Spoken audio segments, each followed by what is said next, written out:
Lena is just like any other 15-year-old Lithuanian girl in 1941. She paints, she draws, she gets crushes on boys, until one night when Soviet officers barge into her home, tearing her family from the comfortable life they've already known. Separated from her father, forced onto a crowded and dirty train car, Lena, her mother, and her young brother slowly make their way north across the Arctic Circle to a work camp in the coldest reaches of Siberia. Here they are forced under Stalin's orders to dig for beets and fight for their lives under the cruelest of conditions.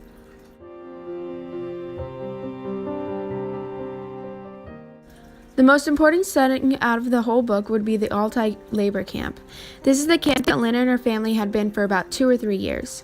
Most of the book takes place there. I would say why it is important is because this is where most of the important things have happened. Like everyone having to sign some papers saying that the camp they were at can have them for 25 years, and nobody wanted that. Also, Lena started noticing that her father was moving and looking for Lena and her brother and her mother. Living in the book setting would change me in a negative way. I would be ruined physically and mentally because of the starvation and the negativity that would be shown and said around me and to me. This novel would signify as a nightmare because it is a very scary situation. Just the thought of being tortured, starved, and killed for what I look like is terrifying. The climax of the story happens when Lena and her family get relocated, along with a few others from the farm, to a place beyond the Arctic Circle. There's nothing there. They built their own shelters out of moss and anything that they could find. But little did Lena know that less than 100 kilometers away were indigenous inhabitants surviving by fishing and hunting polar foxes. But the NKVD wouldn't let them help the prisoners.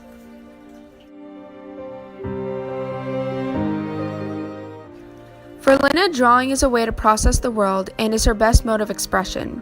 She's devoted to saving her family members and risks her life multiple times throughout the novel in attempts to save her mother Elena and brother Jonas.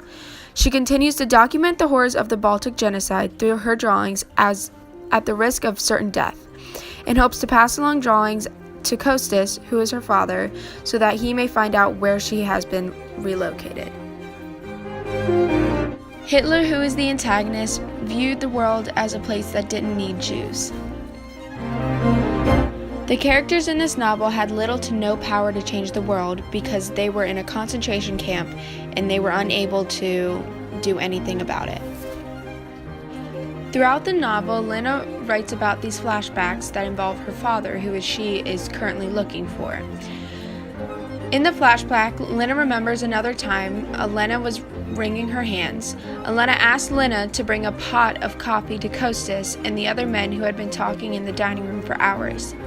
When she enters the room with coffee, one man notes that she is becoming quite a young lady and that he has heard she is a talented artist.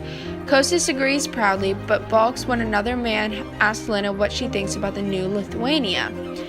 Lena announces that she thinks Stalin, who had recently annexed Lithuania, is a bully. Kostas tells her that that's enough and to go rejoin Elena in the kitchen.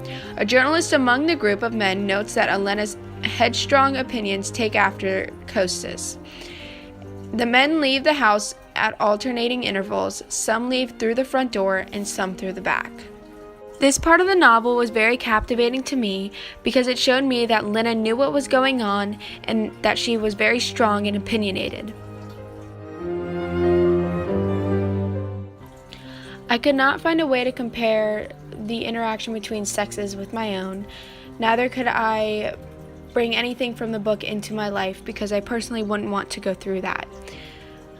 The main theme of Between Shades of Grey and the biggest lesson Lena must learn is even in the face of great suffering, brutality, hate, love is the better choice. Sepidis is very deliberate in her framing of love as a choice one makes. It is not just that she wants us to understand that love can conquer hate in many small ways. It's that love is hard work and it must be practiced over and over as compassion.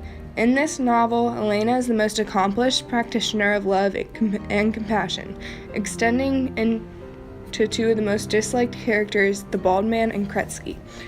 And both men are changed for the better as a result.